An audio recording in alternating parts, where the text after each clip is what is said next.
You know what is a big number? 100,000. 100,000 people is a lot of people. I don't think I've ever even met 100,000 people in my life, like collectively, through all the years of my life, all 23 years, every family member, acquaintance, friend, coworker. I just wonder what that number is, though. That, I guess, is my preface to saying that I have reached 100,000 subscribers here on YouTube.com.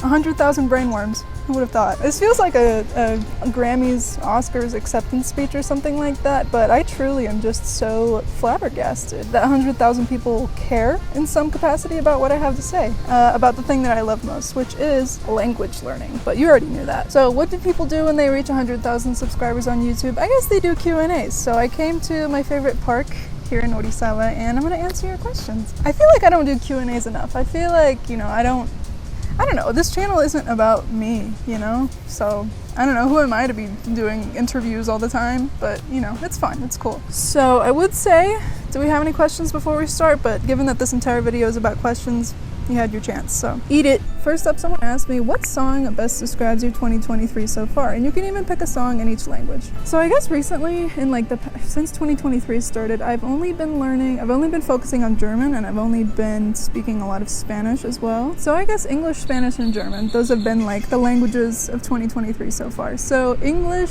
I'd have to say America by Simon and Garfunkel. It is such a good song, and it's one of those songs that I always listen to a lot when I'm going through a big life transition period, and I definitely am right now. Not that I know what's happening, but I'm kind of just floating in the primordial goop. Spanish would definitely have to be Que Vuelvas, which is kind of I'm not even sure what genre that is. It's kind of like cumbia, not really cumbia.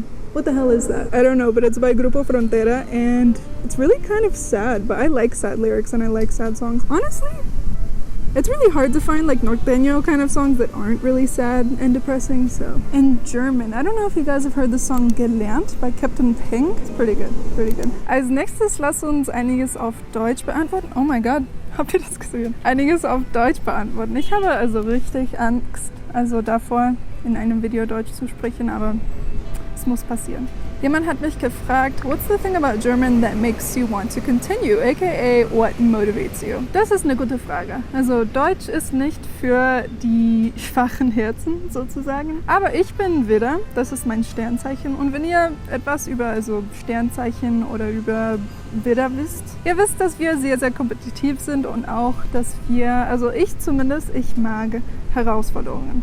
Und Deutsch war immer, und ich denke, es wird immer für mich eine Herausforderung sein, und ich kann damit klarkommen, ich bin okay damit. Und ich denke, das ist, was mich motiviert, die Tatsache, dass Deutsch eine Herausforderung ist. Ich bin am Punkt, wo ich daran denke, ich bin so weit gekommen, warum würde ich jetzt aufgeben? Und die Tatsache, dass ich so weit gekommen bin, das ist, was mich motiviert, weil Deutsch ist eine sehr, sehr schwierige Sprache, und das bedeutet vielleicht, dass ich fähig bin. Eine weitere Frage, wann kommst du nach Deutschland? Oder wann kommst du wieder nach Deutschland? Weil es ist so lange her, dass ich nach Deutschland gegangen bin. Das ist eine gute Frage. Ich kriege immer diese Frage, und ich weiß noch nicht. Ich weiß nicht genau, was meine Pläne sind, immer noch. Ich denke Herbst. Im Herbst werde ich wieder nach Deutschland gehen, aber ich kann das nicht versprechen. Ich dachte daran, weiterzureisen jetzt, aber ich habe auch Lust auf eine Heimat, eine neue Heimatstadt, weiß nicht. Es ist so lange her, dass ich gefühlt habe, dass ich zu einer Stadt gehöre. I belong here, weißt du? Und ich denke, es wäre jetzt cool, in Chicago zu leben, und ich denke, nach Mexiko werde ich nach Chicago ziehen.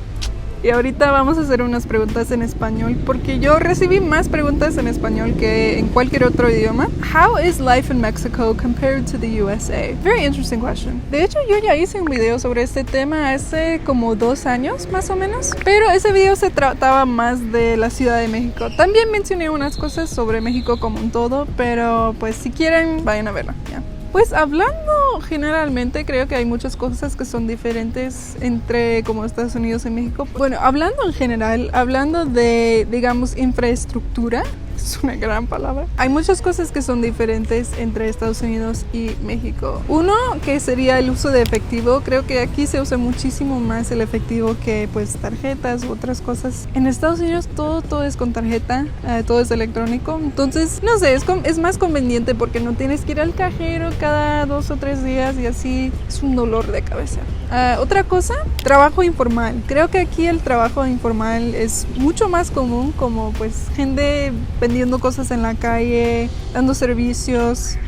También niños, hasta como niños que trabajan en trabajo informal. Eso fue como un choque cultural para mí cuando llegué, porque en Estados Unidos es muy difícil como hacer ese tipo de trabajo porque tienes que sacar permisos, la policía siempre te molesta y así. Entonces, bueno, en nuestra sociedad tratamos de evitar que la gente tenga que hacer ese tipo de trabajo, pero yo lo respeto como, like, as a type of work, like, I respect it, ¿no? Pero es una diferencia, nada más. Otra cosa, yo tengo la impresión de que México es mucho más seguro para peatones que Estados Unidos. Y yo tengo una teoría de por qué. Nuestro país fue construido en como 5 segundos por como la industrialización y no sé, como consecuencias de la guerra mundial y todo eso. La manera en que nuestro país fue construido es muy como caótico, todo es carretera, no es muy peatón friendly, digamos. Y bueno, aquí todo es mucho más como walkable, como diríamos en inglés, es mucho más caminable. Hay más banquetas, las banquetas son más amplias y no sé, hay más como espacios como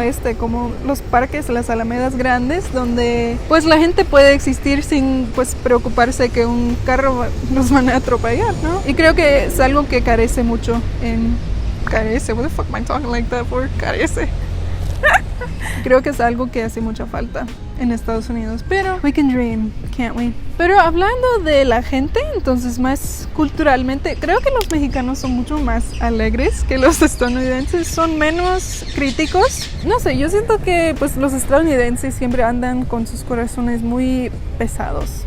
Heavy-hearted, no sé. Algo más, pues en la cultura mexicana la familia es muy importante, pues todos comen juntos los domingos. No sé, yo veo más como a familias que salen que pues personas singulares, ¿no? Y eso me calienta el corazón, está chido eso. También hablando de familia, en México los hijos se quedan más tiempo en casa con sus papás, aún después de graduarse.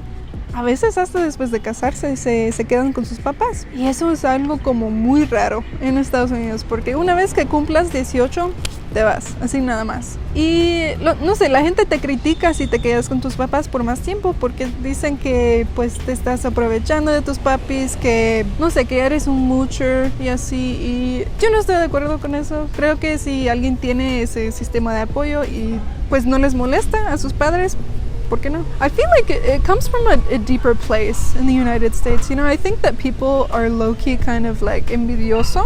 If you have parents that will let you stay longer at their house and like they don't care, people get kind of jealous over that. And I think that's why people have started to make other people feel bad about it, you know? But it's kind of stupid. It's just like, do your own thing. Everybody has a different life, you know? ¿Quiénes somos nosotros para juzgar? Última pregunta en español. How is Spanish with Nate so handsome and talented? Can you guys guess who this question came from? Hi Nate, nice to see you. P.S. What's your favorite Mexican food? Comida favorita mexicana. Quiero que se fijen que yo soy muy básica. Me gusta de todo, me gustan los tacos, las tortas, todas las cosas como clásicas. Enfrijoladas, entomatadas, enchiladas. Actually, I want to be a messy bitch. Okay, hablamos de las cosas que no me gustan. Okay, fíjense que la familia de mi novio, exnovio, que no sé si es mi novio o no, su familia es de Jalisco, entonces son norteños. Y algo que siempre cocinaban, que nunca faltaba en las fiestas, en pues las reuniones familiares, fue la discada. Ay, no me gusta para nada la discada. Es una mezcla de carne de res, de chorizo, de salchicha y hasta le echan piña, creo. Y a mí me gusta como piña con cosas saladas, pero fue muy raro. Tanta carne, pero sabía como dulce. Entonces no me gustaba tanto. Y aparte no me gusta la salchicha, entonces fue un desmadre. ¿Qué más? Otras cosas. Una comida que se me hace como muy rara. Chiles en nogada. Hasta ahora solo he visto chiles en nogada en fotos, pero es algo que it seems like something that aliens just left here. It doesn't seem like something that Mexicans came up with on their own. Son chiles en una salsa blanca, no sé si es como crema o algo así. con granada. ¡Granada! ¿Desde cuándo comen los mexicanos granadas? Pero creo que esas dos comidas son las únicas que diría que no me gustan. Pero nunca he probado chiles en nogada, fíjate. Así que, like, if somebody offered me some chiles en nogada, I'm not gonna say no, but I'm probably gonna, like, push it around with my fork a little bit, you know. Eu também tenho umas perguntas em português. Então, how to approach Portuguese if I already have a really good level of Spanish? That is a great question for me personally, because that's exactly where I was at with Portuguese, because I had already learned Spanish fluently and I was like, I want this, but I have no idea how to pursue it. So in general, if you want to see how I approach learning Portuguese, you can go watch this video that I made, I think like last summer. I talk about everything, resources, approach, what to use, what not to use, what to do, what not to do. But in general, I would just say like most of it is the same, okay? Estoy haciendo, eu estou fazendo. So much of the structure, so much of the vocabulary, so much is either equal or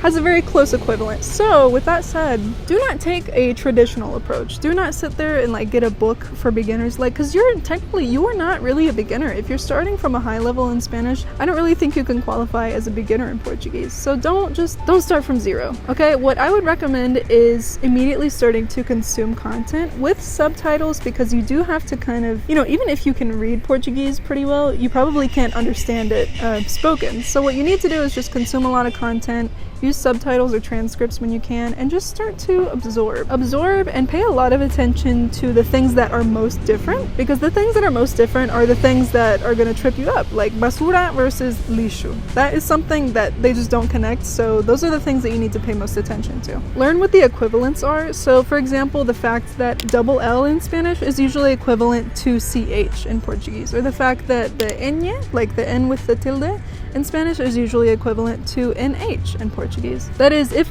the word between the languages are similar. Some channels or some social media accounts that I would recommend are Felipe Brazuca on YouTube. So I think he's a Brazilian who teaches Spanish speakers how to not speak Portuñol, and Bora Falar Espanhol. So this guy is a Mexican who has learned Portuguese and teaches Portuguese speakers how to not speak Portuñol. So it's interesting. There's kind of different approaches on how to avoid getting Portuguese words into your Spanish. And really, I would say that's it. I think that you just need to be a lot more content focused and focus a lot on listening and speaking, because most of the work you're going to have to do is like unlearning Spanish pronunciation, unlearning so many different Spanish words, and just kind of like tuning into the Portuguese channel of your brain. Qual é a palavra que você mais gosta em português?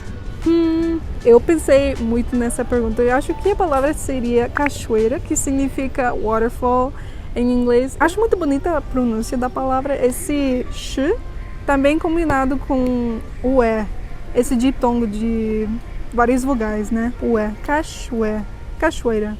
Muito bonito. I kind of got the same question twice. So somebody asked me, do you want to do something else with your career besides language stuff? And another person asked me, if you didn't fall in love with languages, what career path do you think you would have pursued? These kind of sound like the same question to me, because it's kind of just like, you know, if languages weren't your life, what would you be doing? And I don't know, I feel like that's kind of a, not to sound, like I'm not bashing on the people that ask this, but it's kind of like a pointless question, because this is, you know, the reality of my life, and this is the kind of way that things have gone, you know? Like I just can't imagine my life being any other way, and I can't imagine having any other interest. Languages are just so essential to the person that I am, it's so essential to my life trajectory, and I really don't see myself taking any other kind of career path if it doesn't involve languages in some capacity. Because like, you know, with being a content creator, I make videos about languages. With, you know, working in content marketing for a language app, I listen to language stuff in different languages all day, and I get a lot of exposure to, you know, my coworkers that live all over the world, so I'm able to use my languages. But I guess if we were talking about, you know, like career paths, other alternate career paths that maybe I would consider at this point, I think the only other kind of job I would like to try out is just interpreting. I think someday I would like to go back to school and maybe get my master's in interpreting and translation. But, you know, that has something to do with languages. So I really, you know, this question of like, what would your professional life be without languages? I would probably be homeless on the street, because languages are really just that essential. I don't know, you know, I see languages as a tool to be able to do anything that I want, because there's a lot of job opportunities, there's a lot of opportunities in general that open up when you're able to speak multiple languages. So I'm very, very happy about that. I feel, you know, that it's kind of like my highest calling. And, you know, if there's some other profession, some other career I'm supposed to have in the future, God knows that it's supposed to involve languages in some way. So, you know, that's what he's gonna send me to do.